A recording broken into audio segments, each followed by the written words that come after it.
Veíamos la semana pasada, vamos a leer el versículo 17 que la semana pasada estuvimos estudiando con nuestro pastor Gerardo, y dice así: y si invocáis por Padre aquel que sin acepción de personas juzga según la obra de cada uno, conducíos en temor el tiempo de vuestra peregrinación. Poco antes el apóstol Pedro está hablando de la santidad de la santidad que cada hijo de Dios, discípulo del Señor, debe ser partícipe con su Padre, ¿no? Sed santos porque yo soy santo, dice el Señor.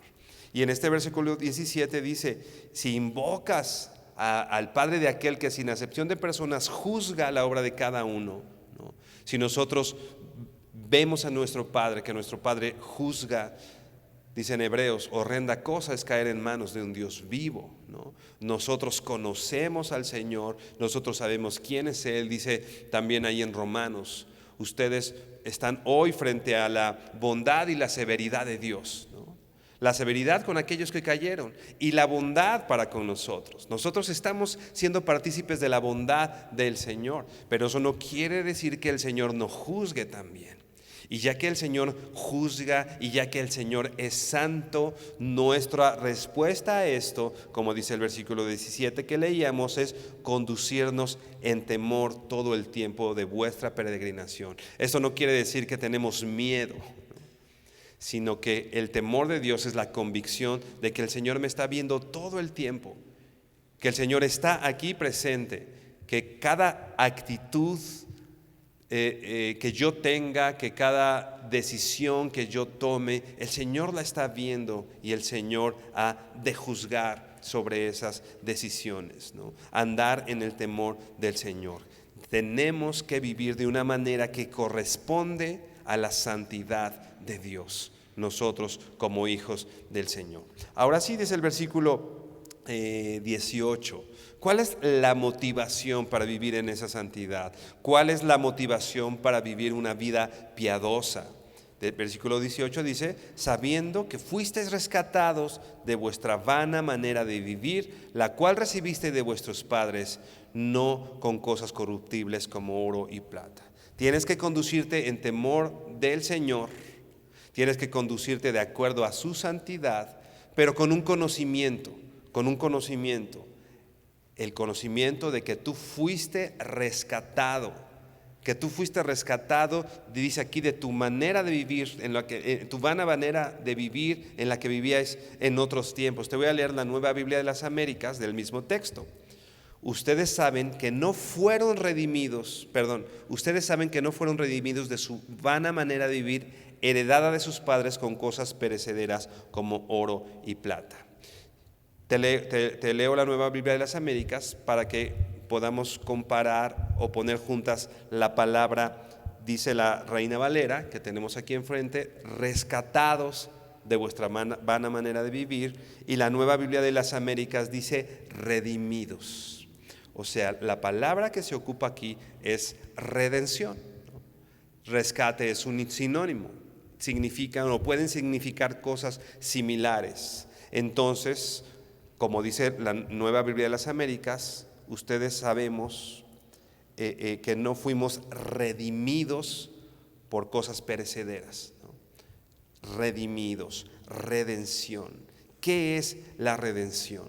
¿No? Quizá nosotros ya podemos saber o podemos tener cierta idea de la redención, pero hoy, con la ayuda de Dios, esperemos que quede muy claro. ¿O alguien me puede decir qué es redención? Así en pocas palabras, ¿qué será la redención? Es el acto que hizo Cristo en la cruz por rescatarnos a nosotros. Ok, el acto que hizo Cristo en la cruz por rescatarnos a nosotros. Y ese acto, ¿no? Dice la Biblia, porque la paga del pecado es muerte, ¿no? Jesús en la cruz, como dice nuestro hermano, estaba pagando un precio, el precio por nuestras vidas, ¿no? Entonces la redención justamente es el pago de ese precio, el precio por nuestras vidas, el pago de ese rescate. Más adelante vamos a hablar un poquito más en ese sentido, ¿no?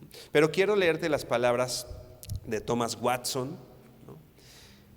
Un puritano que escribía eso, ¿no?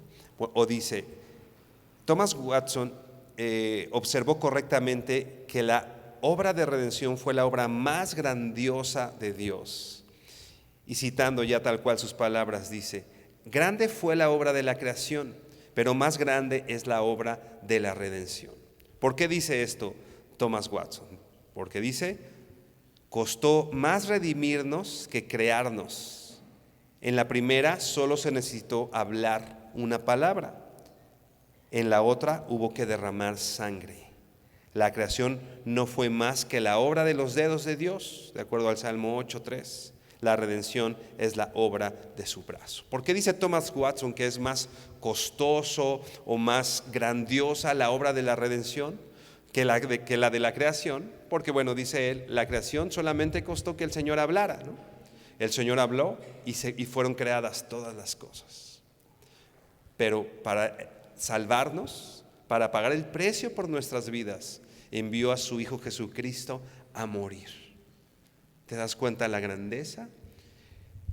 El punto al que queremos llegar es poder considerar qué grande es la obra de redención en nuestras vidas y que esa obra de redención nos lleve a vivir una vida que agrade al Señor.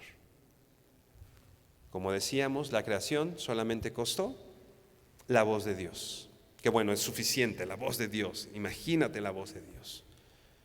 Pero el acto de salvación o el acto de rescate por tu vida costó que el Hijo de Dios, que el Verbo se hiciera carne, tomara forma de hombre y fuera una muerte y muerte de cruz. ¿Te imaginas la grandiosidad de este acto de Dios por nuestras vidas, ¿no? La redención entonces describe características básicas o esenciales de nuestra salvación, ¿no? Pero la redención no solamente describe estas características, sino la redención totalmente tiene que ver o hace alusión al costo de nuestra salvación, al pago de este precio. No podemos considerar el acto de Dios de enviar a su Hijo, como decíamos, a morir por nosotros y pensar que es poca cosa, ¿no? Tener en poco la sangre de Cristo. Tú eres salvo hoy, tú conoces al Señor. ¿Por qué el Señor hoy te exige, o no que te exija, por qué el Señor espera santidad de aquellos a quien ha redimido? Justamente por eso, por la grandiosidad, por lo grande, por lo costoso que fue salvarte. Por ahí dicen que la salvación es gratis, ¿no?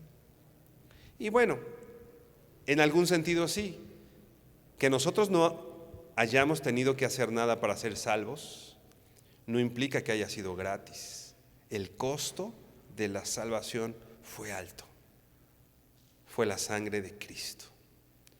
Así que no fue gratis. Nosotros los recibimos gratuitamente, pero alguien tuvo que pagar el precio por esto, y este precio fue muy alto, ¿no? Todos estábamos condenados por el pecado, pero el que ahora estemos reconciliados con el Señor tuvo un costo alto. Como te decía, la palabra rescatados, que dice la Reina Valera, pero en la Nueva Biblia de las Américas se traduce como redimidos, es la palabra griega, si te interesa anotar las palabras griegas, lutró con doble O al final. Usando este sinónimo, rescatados, redimidos. Quiere decir lo que ya comentábamos hace un momento: liberar por medio del pago de un precio. Eso quiere decir rescate. Liberar por medio del pago de un precio, ¿no? En el contexto en el que está escrito la Biblia, también se refería mucho al pago para recuperar a un prisionero de guerra, ¿no? En las guerras tomaban prisioneros, entonces había lo que se llamaba la redención. Alguien pagaba para que ese preso de guerra o ese prisionero de guerra pueda ser libre, un pago de un precio. No solo es el rescate, sino, repito, algo importante es mediante el pago de un precio, mediante el pago costoso de un precio. Hay muchas más situaciones que podemos considerar con respecto a la redención, quién podía redimir, etcétera. Pero el punto en el que hoy nos vamos a centrar justamente es el pago de un precio. Puedes recordar, no lo vamos a ver ahorita completo por cuestiones de tiempo, pero ahí en Éxodo 22, si tú te acuerdas, Moisés, la liberación del pueblo, ¿no?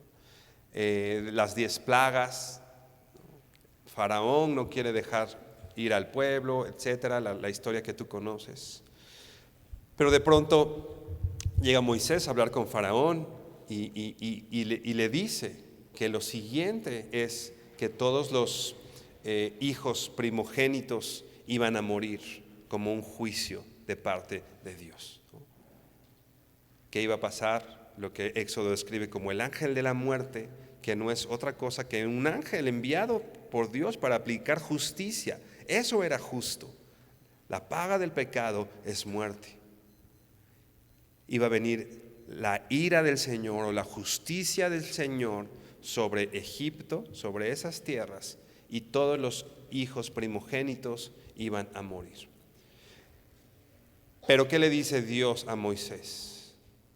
Ok, para los del pueblo de Israel, lo que tienen que hacer es traer un corderito, matarlo, comer su carne y con la carne de ese cordero pintar los dinteles de su casa. El pago de un precio, redención. La justicia de Dios. Dios nos libra, Dios no nos libra del enemigo, ¿te das cuenta? Dios nos libra de su justicia. La paga del pecado. A veces nosotros pedimos justicia. Señor, haz justicia. Tengamos mucho cuidado cuando le pedimos al Señor justicia. ¿En serio? ¿En serio quieres justicia? Si la paga del pecado es muerte, entonces lo justo es que nosotros estuviéramos muertos. El pago de un precio que Dios provee para su pueblo. Tiene que morir un cordero, ese precio, un costo, ¿no? Para que entonces con su sangre sea rociado y entonces la ira del Señor, el ángel de la muerte pase por alto, ¿no? En este momento se establece la Pascua. Esto es redención.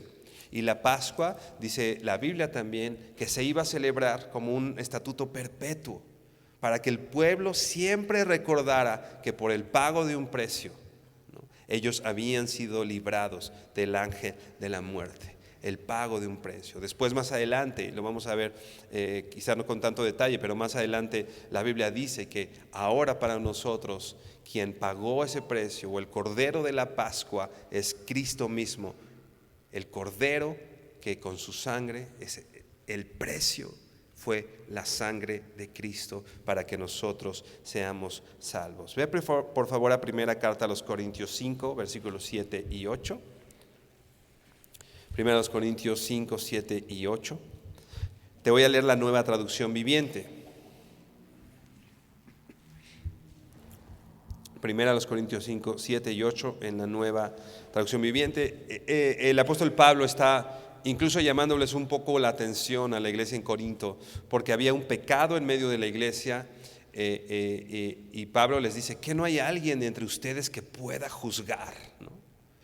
A veces estamos muy peleados con que nadie puede juzgar, pero la Biblia dice que tenemos que juzgar con justo juicio. No podemos permitir cosas pecaminosas en nuestras vidas. Tiene que haber juicio en nosotros para, como dice Hebreos, para parecernos también, o el Señor quiere hacernos partícipes de su santidad. Entonces es importante reconocer el pecado y bueno, dice el versículo 7, 1 Corintios 5, 7, desháganse de la vieja de la levadura, quitando ese perverso de entre ustedes. Les está hablando de un proceso de disciplina en medio de la iglesia. Tienen que quitar a esta persona. No ahondaremos demasiado en qué pasa con esta persona, etcétera, pero bueno, era el punto al que llega el apóstol Pablo. Y sigue diciendo ese texto, entonces serán como una nueva masa preparada sin levadura, que es lo que realmente son. Cristo, nuestro Cordero Pascual, ha sido sacrificado por nosotros. ¿Te das cuenta en este contexto de la iglesia santa o una iglesia que sabe juzgar y dejar a un lado el pecado?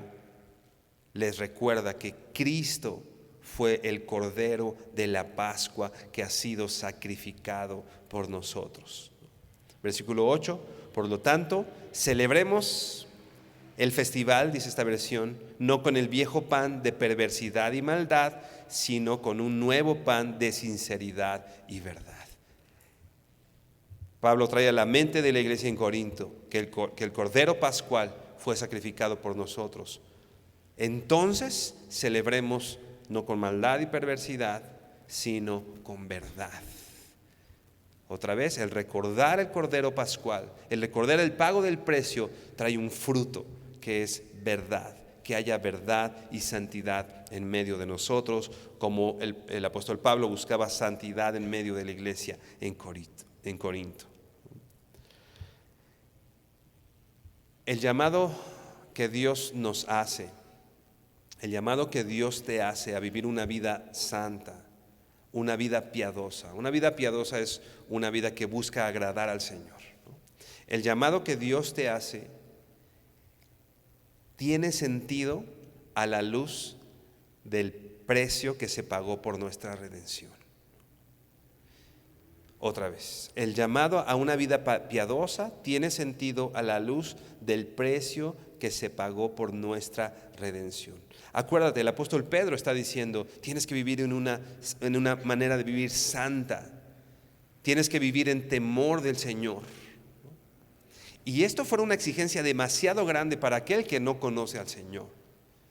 Pero para aquel, imagínate, hay una película, no me acuerdo exactamente el nombre, pero se trata de que rescatan a un soldado y que se hace todo el movimiento bien grande, todo un ejército de soldados van a liberar, ¿no? Y mueren muchas personas, muchos soldados que iban a rescatar mueren, ¿no?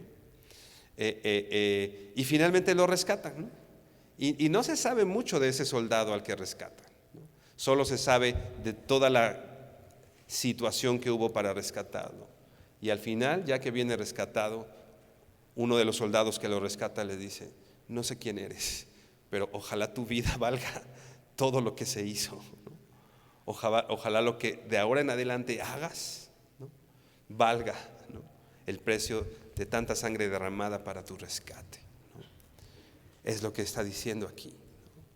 El llamado a una vida piadosa cobra sentido cuando piensas lo que tu vida costó, lo que el pago de tu salvación, de tu rescate costó. Imagínate, el Hijo de Dios entregando su vida en una muerte de cruz por ti.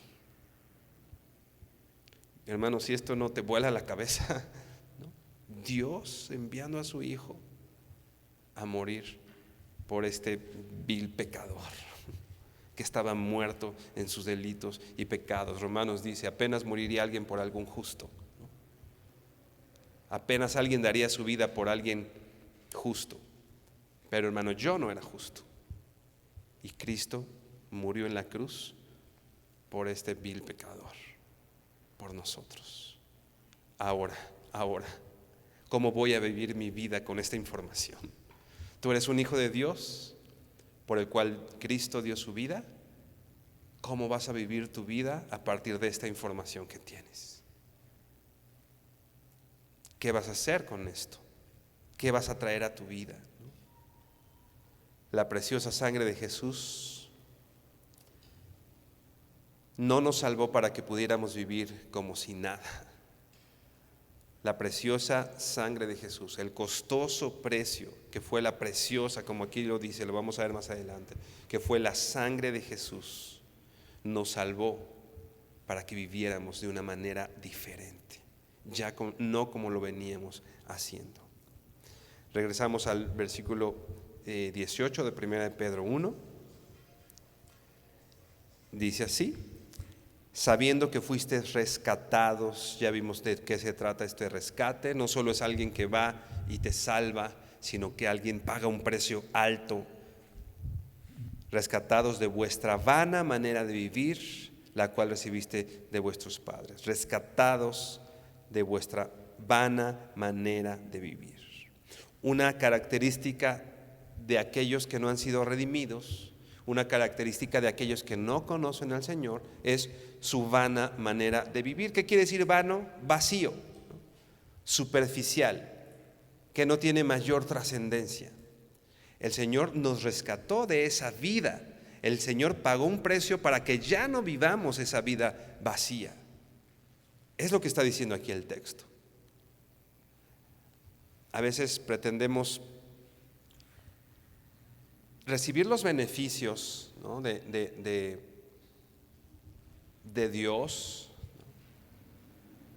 Señor, sáname, Señor, sálvame, Señor, consígueme trabajo, Señor, etcétera, ¿no?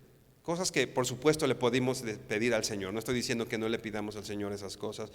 Dice la Biblia que le pidamos al Señor esas cosas y que Él va a responder a nuestras oraciones.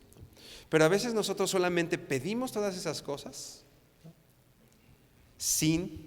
y creemos que al venir al Señor o por hacer una oración, simplemente el Señor está obligado a responderme todas mis peticiones y que yo puedo seguir mi vida viviéndola exactamente igual como la vivía antes, nada más que tengo algo así como el genio de la lámpara, ¿no? El genio de la lámpara la tocabas y entonces le pedía un deseo. No.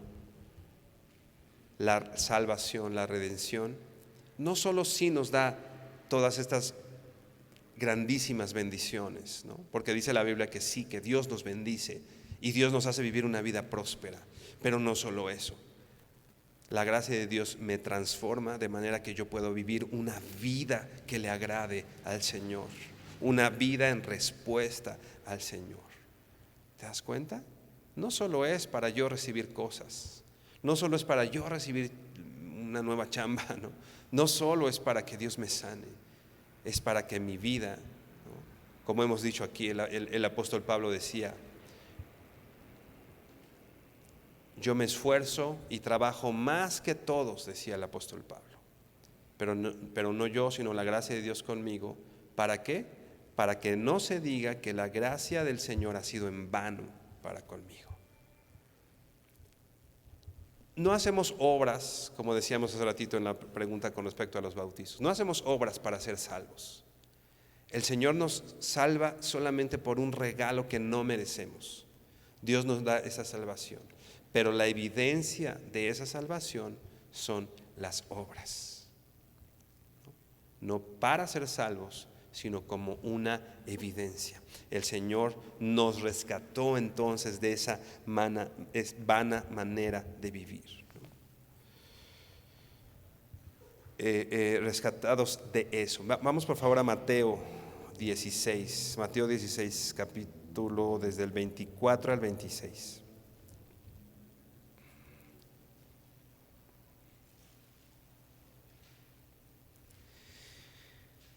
Dice así el Señor, Jesús hablando a sus discípulos, les dice: entonces Jesús dijo a sus discípulos: si alguno quiere venir en pos de mí, niéguese a sí mismo y tome su cruz y sígame. Hay un llamado de parte de Jesús a sus discípulos. Si tú quieres ser mi discípulo, tienes que, dice aquí, negarte a ti mismo, tomar tu cruz y seguirme. Versículo 25, porque todo el que quiera salvar su vida la perderá, y todo el que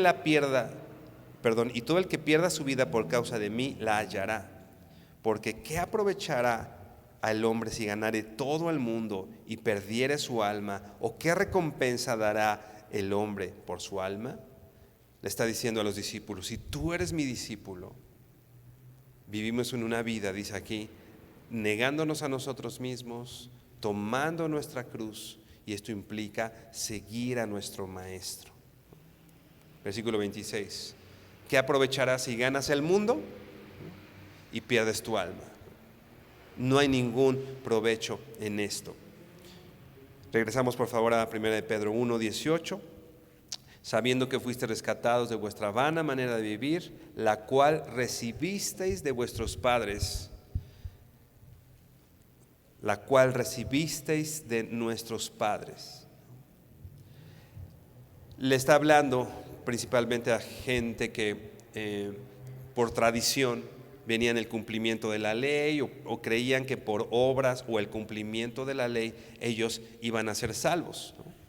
Esto era vano, esto no tenía rumbo. Ellos se podían haber esforzado y esforzado, pero sin esta redención todos sus esfuerzos eran vanos. Todos los esfuerzos no iban a llegar a un buen puerto, no para salvación. Podían tener una buena vida, ¿no?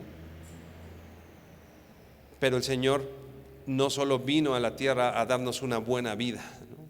El Señor vino a darnos una vida eterna, ¿no? El Señor vino para que, respondiendo a su llamado de salvación, nosotros vivamos de esta manera, ¿no? Como decía, como leíamos en Mateo, ¿no?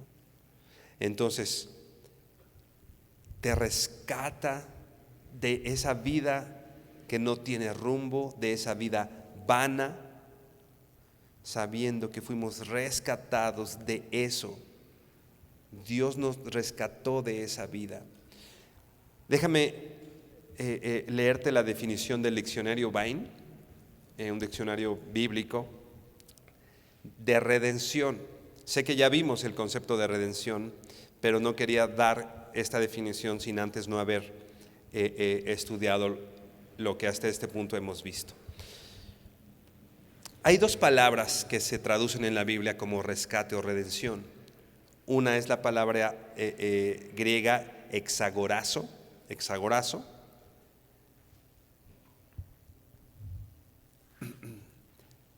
y otra es la que ya veíamos, lutro, ¿no? Exagorazo, para darnos un sinónimo y poder enriquecer esta palabra, hace totalmente alusión al precio pagado por nuestro rescate, exagorazo. Lutro también significa lo mismo, implica lo mismo, pero lutro tiene una acepción mucho más amplia. Lutro significa ese pago, pero no solo ese pago, sino el establecimiento de la libertad. O sea, exagorazo habla nada más del pago del precio y lutro habla del pago del precio, pero también de la vida ahora libre que nosotros podemos vivir. O sea, de ese cambio de vida, de ese cambio de nuestra vana manera de vivir. Se paga un precio, pero implica nuestra libertad, ¿no?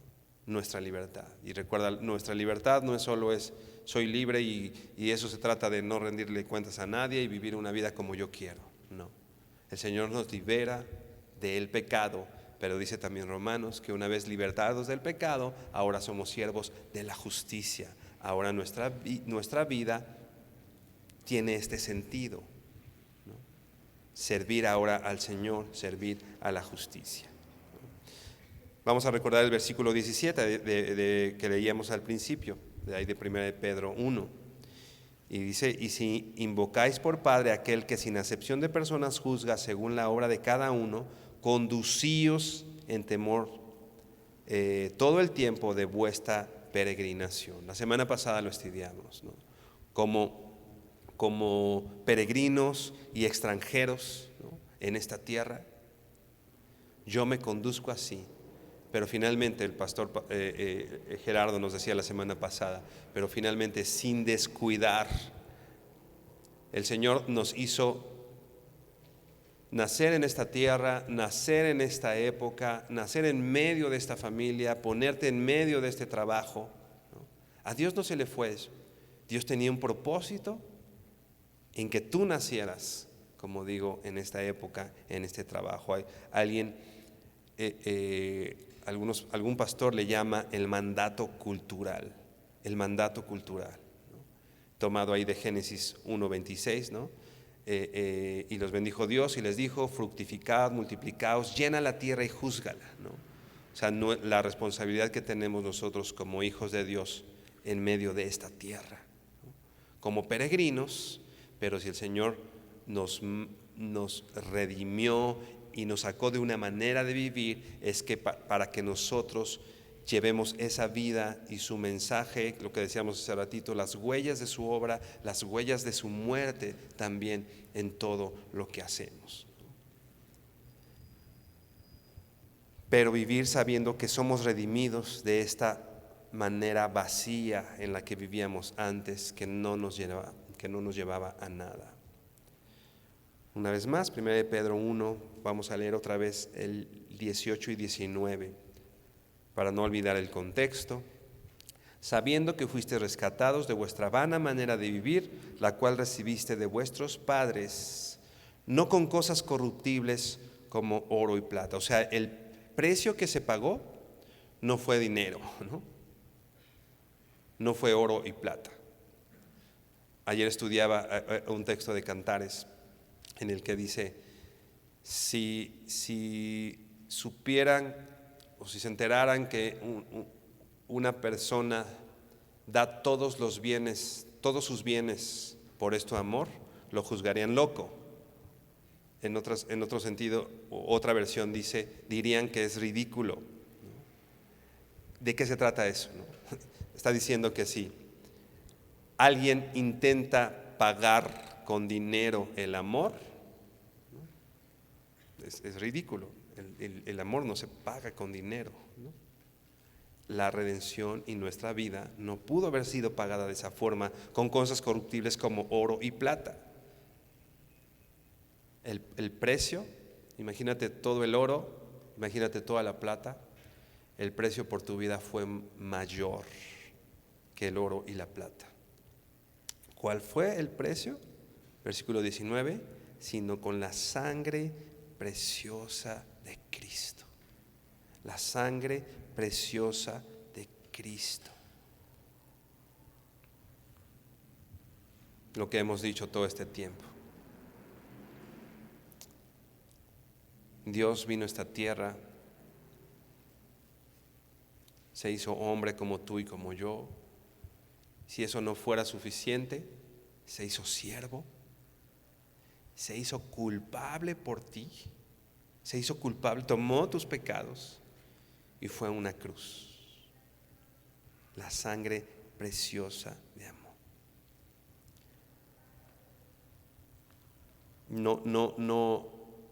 Ya no solo la sangre de un cordero, como en Éxodo 22, ya no solo la sangre de un animalito, o sea, ya no cualquier sangre, sino la preciosa sangre de nuestro Señor. ¿No fue alto el costo que se pagó por tu salvación? El único justo, el único santo, el único inocente, murió, sufrió, fue clavado en una cruz. Imagínate esto, y el que nos los imaginemos no nos va a dar total luz de lo que padeció en la cruz, porque fue mucho más que el padecimiento físico. Pero imagínate las manos atravesadas por clavos, los pies atravesados por clavos, colgado semidesnudo de una cruz.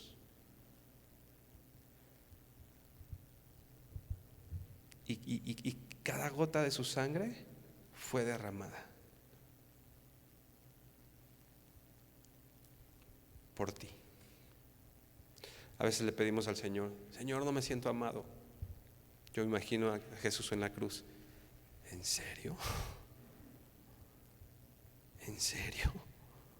O sea, ¿qué más tendría que hacer el Señor para que te sientas amado por Él? Señor, no fue suficiente, no me siento amado, consígueme una chamba, ¿no? Consígueme esto. Señor, pues no tengo esto, ¿será que no me amas? Otra vez, ¿no? Dice una alabanza, Señor, hazme ver tu cuerpo herido y avergüénzame, ¿no? Imagínate. Y estamos hablando de lo físico, pero si le sumamos el abandono del Padre en la cruz, el abandono del Padre en la cruz por tus pecados, porque de tal manera te amó, que dio a su Hijo unigénito. La sangre preciosa, ¿qué quiere decir eso? ¿Qué tiene que ver eso? ¿O a qué hace alusión la sangre preciosa? La palabra precioso quiere decir estimado, de mucho valor, algo de mucha honra, algo especialmente amado, algo especialmente querido. La sangre preciosa de Jesús. 1 Pedro 2:7 dice: para vosotros pues los que creéis en Él, para vosotros pues los que creéis, Él es precioso. Él es precioso, Él es valioso. Para ti que crees en el Señor, el sacrificio de Cristo en la cruz tiene un sentido de sumo valor, de sumo valor. No hay nada más valioso que eso, que la sangre. Pero dice 1 Pedro 2:7, pero para los que no creen, la piedra que los edificadores desecharon, fue una piedra, pensaron, lo desechamos, no te considero en mi vida, no considero lo que eres, no considero tu sacrificio. De alguna manera estaremos viviendo así, desechando un poco, desechando como lo contrario a darle el valor que tiene la sangre de Cristo, ¿no? Pero para nosotros, los que creemos en Él, es precioso, y ha venido a ser la cabeza del ángulo. 1 Pedro 1:19, sino con la sangre preciosa de Cristo, como de un cordero sin mancha y sin contaminación. Como de un cordero sin mancha y sin contaminación. Pedro habló también aquí, o hace referencia al carácter sin pecado de Jesús, inocente, como decíamos, sin mancha. Si el Señor no hubiera sido sin pecado y sin mancha, no hubiera calificado como nuestro Redentor. Pero Él era sin pecado, Él era sin mancha. Según a los Corintios 5:21 dice: al que no conoció pecado, por nosotros lo hizo pecado. ¿Te das cuenta de lo que dice este texto?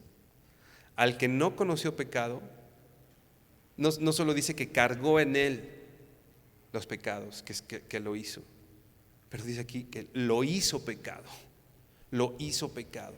al único inocente. Pensemos en una manera de, no de atormentarnos, porque se ha pagado el precio por nuestro pecado, pero sí como en una manera de confrontación. Piensa en tu pecado de hoy en la mañana, de ayer en la noche. Al que no conoció pecado, ese pecado, en Él, para que nosotros fuésemos hechos justicia de Dios en Él. Hermano, este conocimiento, esta información nos lleva a vivir como Él, nos lleva a vivir una vida que le agrade, nos lleva a querer cumplir su voluntad, sabiendo que si fui rescatado de mi vana manera de vivir, la cual recibí de nuestros padres, sino con la sangre preciosa de Cristo, como de un cordero, y sin mancha y sin contaminación. Recuerda, y empezábamos hablando del contexto, ¿no? El apóstol Pedro está hablando de la santidad. El apóstol Pedro está hablando de parecernos a Él.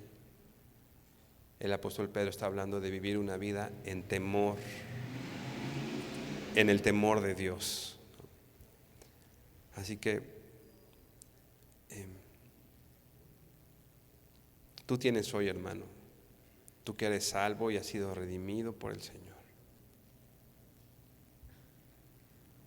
Por ti se pagó un precio alto, por tu vida se pagó un precio bien alto, la sangre preciosa de Jesús. ¿Qué vamos a hacer? ¿Cómo vamos a vivir nuestra vida de hoy en adelante? ¿Qué se merece el Señor? ¿Qué merece de nuestras vidas el Señor? Inclina tu rostro y vamos a orar. Señor, hoy venimos delante de ti. Primeramente, Señor, arrepentido, Señor, por no considerar, Señor, o de manera habitual, Señor, no considerar lo valioso que fue el pago, el rescate por nuestras almas, Señor, por nuestra salvación, Dios. Perdónanos, Señor, porque se nos ha hecho fácil, Señor, y como es algo que sabemos y nos queda claro, Señor, a veces se vuelve tan cotidiano, Dios, que no lo consideramos en todas nuestras decisiones, Señor, en nuestra manera de vivir, Señor. Pero hoy, Señor, como dice tu palabra, sabiendo esto, Señor, sabiendo quién eres tú, sabiendo tu obra, sabiendo el costo de nuestra redención, sabiendo el pago de nuestro rescate, Dios, queremos vivir congruentes a tu palabra cuando dice que nos rescataste, Señor, de nuestra vana manera de vivir, Señor. Queremos reflejarte. Pero, Señor, tú conoces, Señor, nuestro corazón y nuestro amor hacia ti imperfecto, Dios. Tú conoces, Señor, como decía el apóstol Pablo, que hay una ley en nosotros, Señor, que queriendo hacer lo bueno, encontramos que hacemos lo malo, Señor. Perdónanos, Señor. Perdona nuestros pecados, Señor. Acuérdate, Señor, que somos polvo. Pero ahí mismo el apóstol Pablo dice: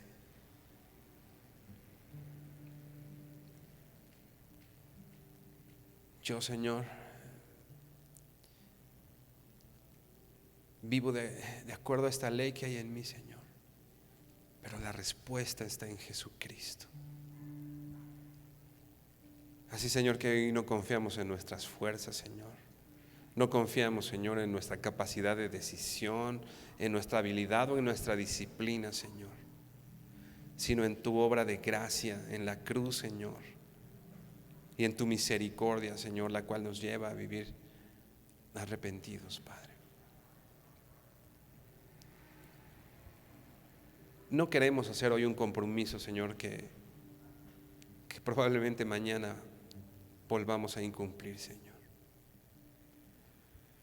Queremos irnos de aquí, Señor, con la convicción del valor de tu muerte en la cruz, Señor, con todo lo que implique eso para nuestras vidas, Señor. Que podamos abrir nuestros ojos, Señor, y pensarte, Señor, en esa cruz, muriendo por el pecador, Padre, y que nosotros mereceríamos estar ahí, que eso sería lo justo, Señor, y que nos rescataste, Señor. Y hoy, Señor, para ser tus discípulos, solo nos pides, Señor, que nos neguemos a nosotros mismos, tomar, Señor, nuestra cruz y seguirte, Padre. ¿Qué es lo que queremos hacer? Seguir tus pasos, seguir tu ejemplo, escuchar tu voz, Señor, y glorificarte y honrarte todos los días de nuestra vida, Señor, hasta que estemos en tu presencia, Dios, hasta que estemos, Padre, contigo. Te damos gracias, bendito Padre, en el nombre de Jesús. Amén y amén. Hermano, por último, abre tu Biblia ahí en la tercera.